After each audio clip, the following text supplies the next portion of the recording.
Well, we saw a lot of zone that Seattle played, and I think when you play zone against a young quarterback, well, what happens? He's a little bit slow processing, right? Not maybe up to speed like a veteran type of quarterback. So he's getting the ball late to some of his receivers where, a half a second means everything. Now all of a sudden that linebacker's not closing in on you. Maybe you can get a little bit of run after the catch. So I think you saw some of that. You saw some bad spacing from the Broncos also. So it's about timing. It's about rhythm. And then you saw sometimes where guys just weren't getting open.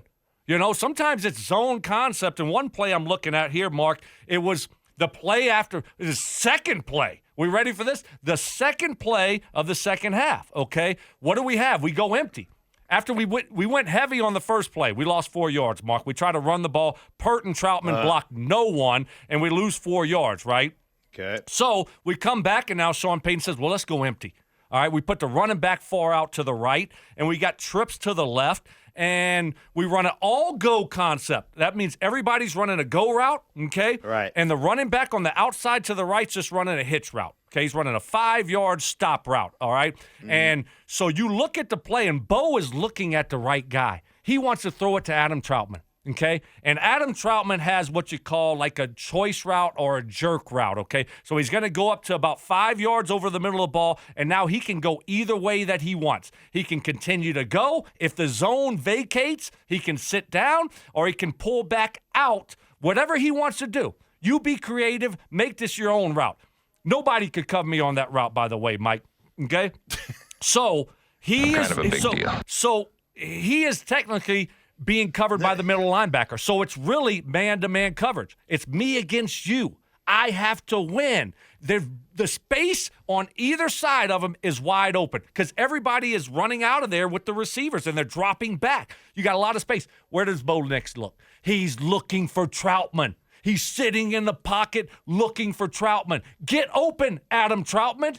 Get open. It's you against the linebacker. Guess what happens? Adam Troutman can't create separation. Bo's holding the ball, and then has to dirt it by Troutman's feet when he's got the linebacker draped all over him, okay? But now we want to say Bo was inaccurate. Bo can't complete this. No. How about get open? So it's a little bit of combination of both. Wow. Stink. I hope you learned something there. Right. I did. But I've got one little correction. Oh no! It wasn't that nobody could cover you on the jerk route or the option route. It's just they chose not to. See, I gotta tell you, I gotta tell you, a well-rested Mark Schlereth is a lot funnier than a grumpy, tired Mark Schlereth. I just gotta tell you that. That was well done, Mark. Well said. Yeah, that was actually good. What are we supposed to? Because a lot of it just leads me to a conversation. I don't know, if you want to do some like me to piggyback on the Telestrated Tuesday. Please do. That Stoke did, but. You go back and watch that film. Now, there were some errant throws, and there were some forced throws by Bo Nix. But I'm going to tell you right now, that was like we took lessons from Noah Fant on how to run after the catch. I mean, it was about as pathetic a performance, right? It was about as pathetic a performance by every one of the Broncos pass catchers. Like when I went back and watched the film, I was like, no wonder Bo took some chances with the football because we didn't have one guy, not one, that broke a tackle.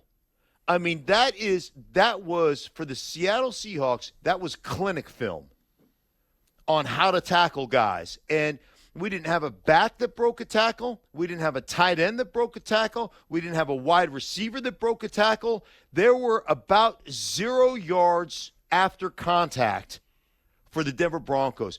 It was literally embarrassing. And so there were a few throws where you're like, well, why am I going to dump the ball underneath and not get first? Because, I've swung it out to my back 3 or 4 times. He can't break a tackle. And we put it on the ground.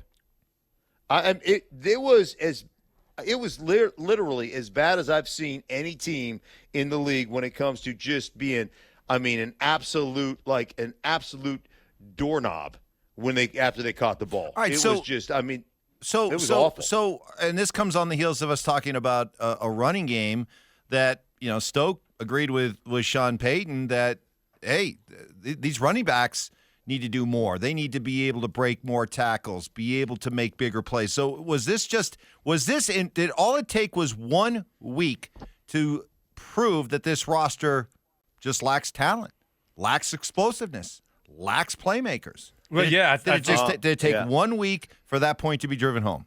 Well, I certainly think that it needs an upgrade, certainly. But I do think they have enough talent to win. I do. I know, do you want to give a lot of credit to Seattle for doing a really good job of tackling? Okay. Now we'll see moving forward whether these guys can get it done or not. Like, you would think that's Javonte Williams' strength, is breaking tackles, and just couldn't do it. Now, and Jalil, his strength is not like running through arm tackles, but it's making guys miss out in space. And the one time that he was going to do it, that's the fumble. He was going to break that tackle and have a big play possibly, and he gets the ball punched out. So I think it's a little bit of a combination of both. I really do. And it is a small sample size. Yeah.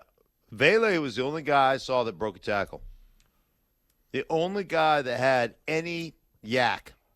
And it was just, I think, twice he did it. But yeah, there was some decisions that were poor by Bo, but I think part of his poor decisions was every time I throw a ball to a guy, he just falls down. He basically gets tackled, and now we're going to have to try to push the ball down the field and take some chances with the football. And to Stokes' point, I thought that the first interception, Mike, they're running what you can talk. People call it different things, but it's a quarters coverage where the outside the guy, the outside guy. Don't giggle. No. Wait a minute, Here we go. No, Here we everyone. go. See, everyone listening's giggling right now because we told you. Okay. We previewed this. Is that Stoke got a lot of rave reviews for his Telestrator Tuesday because he kept it Louisiana simple. There right? was no talk about. I get you. I'm gonna get it to Louisiana simple. Okay, all right. Oh, so we're gonna go from Idaho complex to Louisiana simple. Okay, here we go. No. So the first pick, they've got three receivers. They've got three receivers on one side. They've got the tight end in an open formation. So he's just split away from the offensive line a little bit. So that's the one receiver side. And they take all their coverage guys except the one corner on that tight end and push it to the three wide receiver side. And so what ends up happening is you get 5/3 on that side. But to Stokes' point, Troutman on the other side doesn't win. You've got to win on that right now. And so, Bo Nix pushes it to the other side. Well, it just gets picked off. It was a bad decision. But you've got to be able to win on those things. And, when it was just a consistent lack of guys winning and then lack of guys making a play after they got the ball in their hands. It was bad. Yeah, and I think, to Mark's point there, it was always one thing or the other, right? Whether Bo was a little bit inaccurate or a receiver dropped the ball. Like Cortland Sutton had one over the middle where, during the game, I couldn't tell. Gosh, should he caught that or not? Was it a bad throw? Was it a drop? And then you go back and look at it, and it's well, yeah, it's a little bit behind him, but that was a catchable ball. Josh Reynolds had one also. Little Jordan Humphrey, one of the early third downs. You can't drop that, buddy. You can't. What does that mean? Who knows what happens next? Now maybe Javonte breaks a run and breaks a tackle. Now maybe, Troutman gets open and Bo hits him. That could lead to another 10, 13 points just by making a couple plays when it matters the most, and they just weren't able to do it.